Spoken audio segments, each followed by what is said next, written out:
Today we're going all sciencey. The spore creatures have been fairly quiet as of recent, so I do want to poke them for a bit, just to see if we can get a better understanding of them. I don't think we'll bother the ones situated under the colony, however.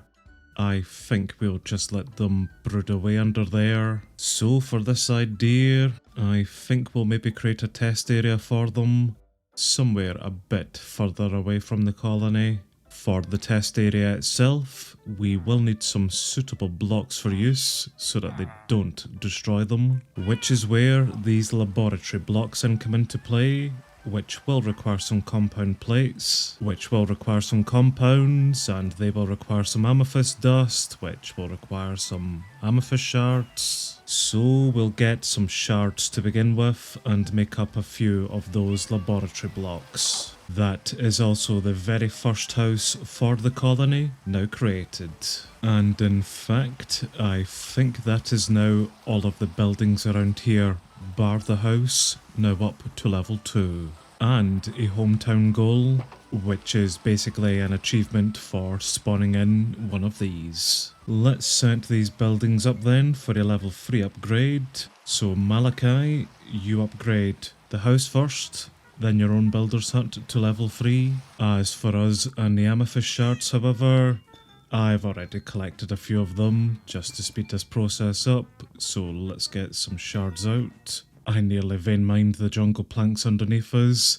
That could have been disastrous. I've already taught our machine how to make laboratory blocks, so let's get a few of them up. Okay, we'll need some more shards for that. In the future, we will create ourselves an amethyst bee so that we can get these shards out a lot easier.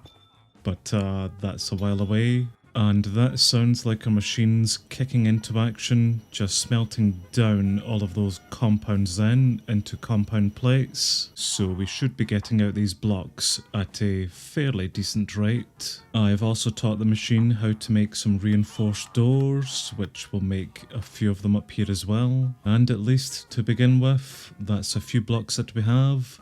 Let's go see if there's somewhere that we could maybe set up a testing area. Oh, this is going to go very, very badly here today. With the growth that we already have at the colony, I don't want to add on to that by creating a test area too close in case they escape and add on to it. But at the same token, I don't want to get too far away from the colony, just in case I do need to go back for some more materials. And whenever we do get in any tornadoes, I would rather them not rip up our work. So I'm thinking maybe we should build into one of the mountainsides around here. That will give the testing area a little bit of protection and still give us pretty close access to the colony. Mysterious warriors have been spotted southwest of the colony. Is that a raid message? Great. You get one kid growing up and that's it. All of a sudden, you're getting raided. Yes, we have our very first raid, some Amazons. I haven't seen them yet and I really can't be bothered going looking for them. So I think I will just stay around here, supply the builder for whatever they're doing at the moment, then just wait on them showing up. Oh, finally they show up. Thank you. One to go. Right, very much appreciate this then, chaps. Thank you very much for the raid and for wasting my bloody time. That's an entire day that we could have put into this testing area now gone. So I'm thinking maybe we'll use this little hill here. I would prefer this thing being a bit further underground, just in case tornadoes do come by. So let's do a little bit of clearing out then. Yeah, that's probably not a bad starting area. So maybe just down here we will expand out a bit further. I think this looks not too bad of a start, although I think we will mine quite a bit further down so that they're in almost like a pit. A storm is brewing outside at the moment, so we will need to be careful that it doesn't go anywhere near the colony. Not that we can really do much about it, but I would at least like to try protect it with some deflectors. I do believe that we are fine. I think one is maybe spawning overhead at the moment, but it could just be a thunderstorm that we have, not a tornado. We will keep an eye on that. Yeah, that's looking not too bad. Maybe a bit deeper than I would have wanted to, but we can work with this. Alrighty then, let's start getting in some of these laboratory blocks. Yes, I think I really overestimated just how deep this goes. Let's raise it up a little bit. Having the floor come to there should still give us a fairly deep depth. I'm really just worried about these flying fair things that could potentially spawn in. I would rather them not be able to escape from this pit, so giving them some height here I think is the best idea. And I have definitely underestimated the sheer amount of laboratory blocks we're going to require for this. That's me pretty much nearly out of them already, and we've hardly done anything. So I think we'll make a quick trip back to the colony, deposit some garbage, and go hunting for some more amethyst. At least these are not too difficult to find. Well, that wasn't too bad. We certainly got a few more blocks. Hopefully nothing has spawned in here, because I didn't really leave it in the best of states. No, we seem to be in the clear with it. Right, straight back to it. Still not enough. It's been many an hour since I started this stupid project, and I've had to collect so much bloody amethyst for it. But finally, we have the foundations for our testing area. I seriously never want to see a single piece of amethyst again. Let me give you the quick rundown of the testing area then. Here's the entrance, and here's a rather long boring corridor taking you down to the more exciting stuff. Behind the door here, we have the testing area itself, which has worked out not too bad actually. Nice big open spaces with clear glass on top so that we can have a good view underneath. And to the back we have an elevator taking us down to a little observation area, which I'm not sure how much I trust the clear glass here. I trust the lab blocks because I don't think they can break them, but the glass, yeah, we will see.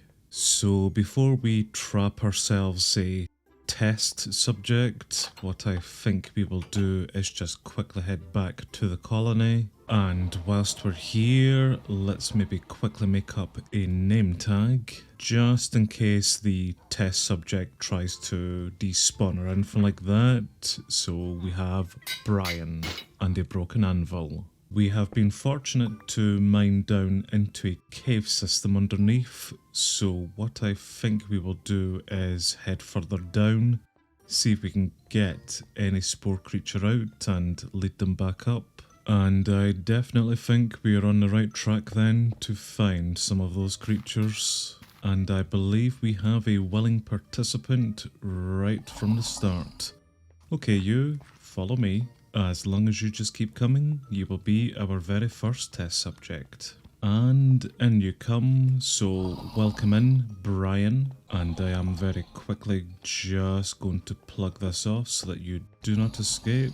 And I think I'm just going upstairs. Now, are you still aggro to me being up here? I don't think so. So I think I'm then pretty safe just coming down here to the observation area to have a closer look at you. Now, I have seen these things just explode on occasion. Not entirely sure what's causing them to do that. Maybe starvation. I'm not entirely sure how long that process takes for them to explode, but we will maybe just wait it out here and see what happens. Well, something is certainly happening. He's taking damage at the moment. I think I see some spores come from him as well. Yes, that is definitely some pain noises it's making there. Okay, let's just keep an eye out on it. and it has just died. That was only a few minutes there and the thing then exploded. Interesting. What I think I'm going to do actually is come over to our village breeder and just take a few of these idiots out. Then before I use those idiots on these remains, can I use bone meal on this to grow it? No, I can't. Okay, so let's then drop an idiot down into it. Instantly mycelium infection too, which does seem to be killing this thing at a pretty quick rate. Yep, I think he's just about to turn. What if I drop another idiot then near you? Will you be able to see that? No, but what about now? Well, you certainly see me. Go for it instead. And yes, it is instantly targeting the other idiot. Well, I think he's a goner. Yep, we now have 2 zombified things down here, and if I really wanted to, I've got a trapdoor here and my idiots to the side, which I could just drop down to feed them. That's a little idiot, just keep running. Oh well, I think you're too late. So what I've noticed so far is that whenever they do go into starvation mode, they instantly run over there to the corpse, munch on it, and that kind of stops them from dying, I suppose. So I may need to go down there and remove the corpse that's there so that they stop eating it. Yes, that one over there is starving at the moment, and I think it's going to come over to the corpse, and yep, I think it's eaten a bit of it. So it's stopped its starvation cycle. How do we do this without getting eaten ourselves? Just really quickly, I think is the answer to it. Well, that wasn't the answer. Let's try with some lab blocks instead. Yep, that's better. They can't break the lab blocks, but they can certainly break the clear glass ones. Alrighty then, so we've now taken away their food source down there. Well, I think we will just wait again and let them starve it out, then see what happens whenever we have multiple deaths. Is that whenever we start getting in these mycelium growths? Well, I'm not entirely sure what just happened there, but one of them mutated, I think, and we now have that. And the other one just mutated as well. It seems to have some form of a weapon. Why did they mutate? What caused them to do that? Is that because they had access to some food? I think that's a giant scythe that one has. That one turned into a spitter, which has then jumped onto the back of that other thing there. So why did they mutate? Is it because they had a food source? Or is it because there's a few of them down there? Will they mutate again if we give them some more food for use? And they just simply killed it. It didn't turn into one of the zombified ones.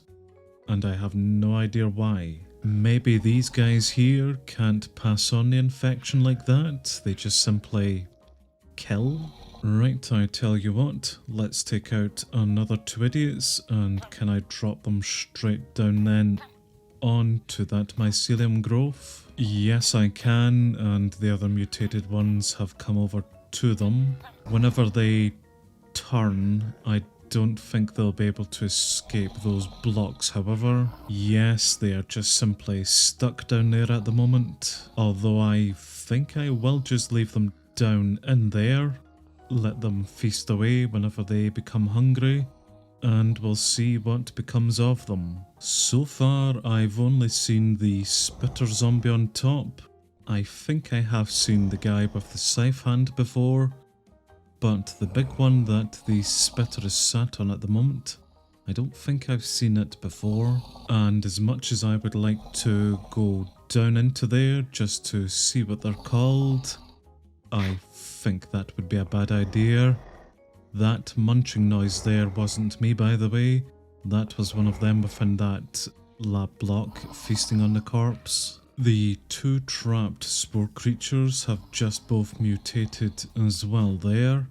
No idea what they have turned into, but I am tempted to head down and see if I can free them. Yep, let's do this very quickly and then get back out of here if we can. Uh-oh. Well, I think one of them has become a spitter and the other one has become... not quite sure what that is. It has some pulsating tits on the back of it, so that's nice. I wonder if they will treat our villagers any differently. Nope, pretty much the same, and he's been converted.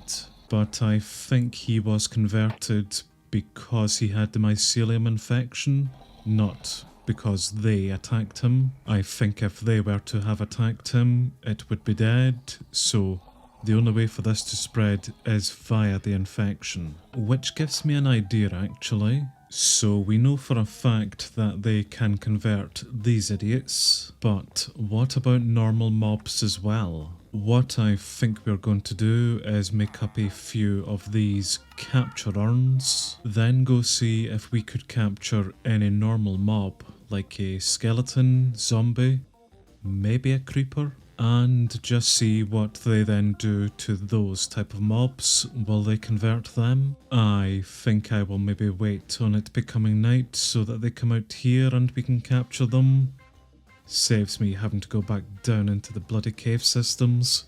Absolutely fed up of them here today. Well, that then gives us a little bit of time to help out this idiot here and what he's going to require for level 3, which were really easy items for the upgrade actually. All we are missing in at the moment are some dark oak planks, and I don't think we've come across any dark oak trees yet.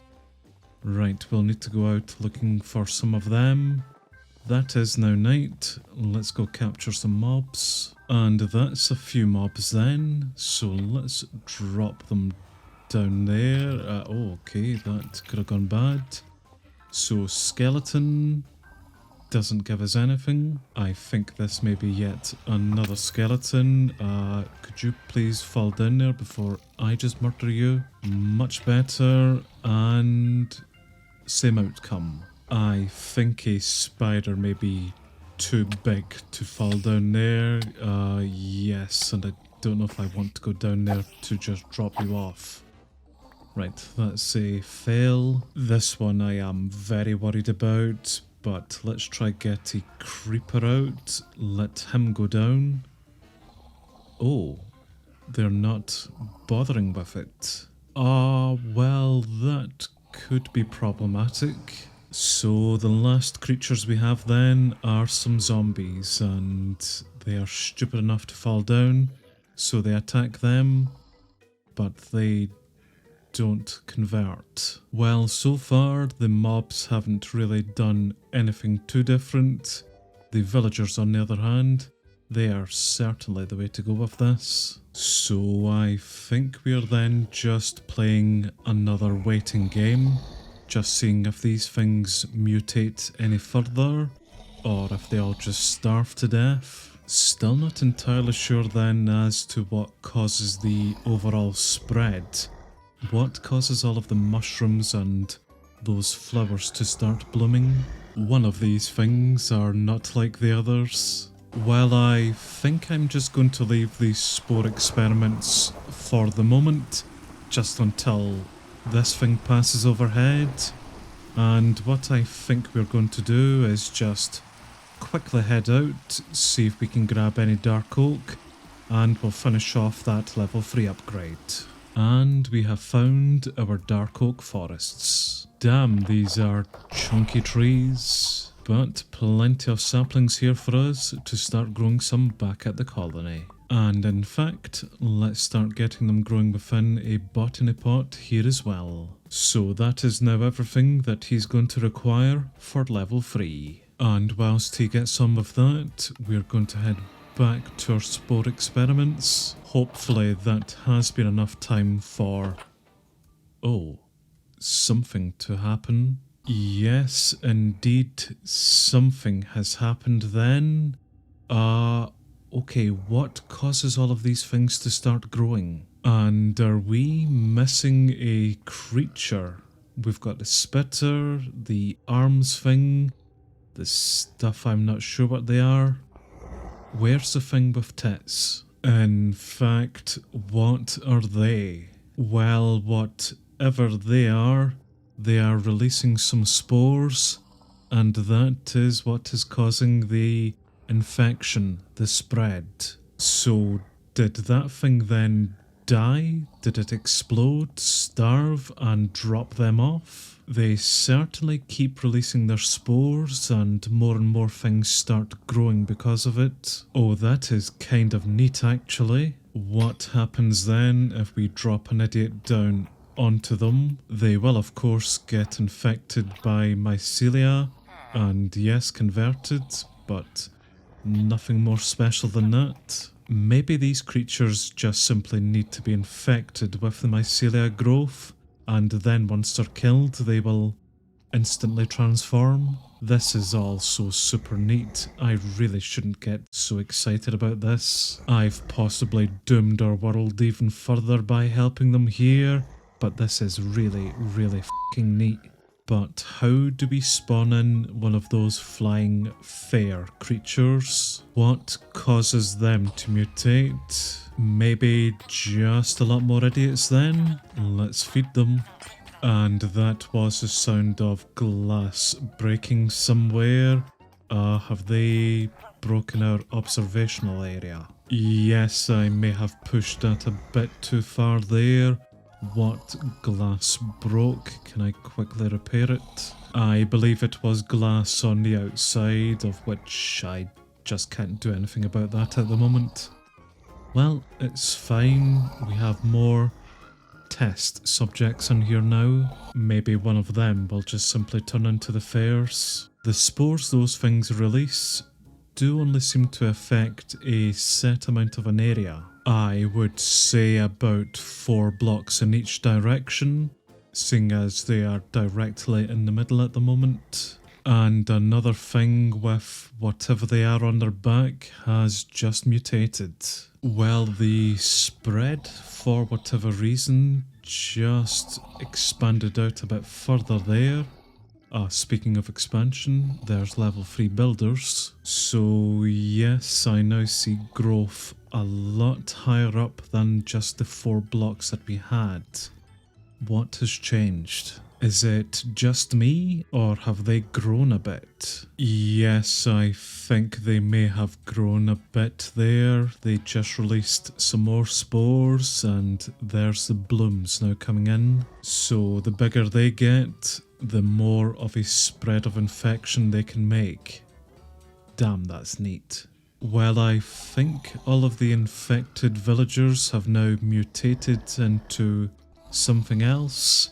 So I'm fine leaving the area at the moment and them not despawning. I just very quickly want to go back to the colony and start setting some level 3 upgrades. Right, I can definitely see why this gets out of hand quick. Alrighty then, Malachi, let's upgrade the Forester's Hut to level 3 next, as well as the Miner. And in getting both of those buildings up to level 3, once we construct the university, we'll be able to go for some better researches to really start the automation of the colony. But I think to end with today's shenanigans, we'll spend it here with some new friends.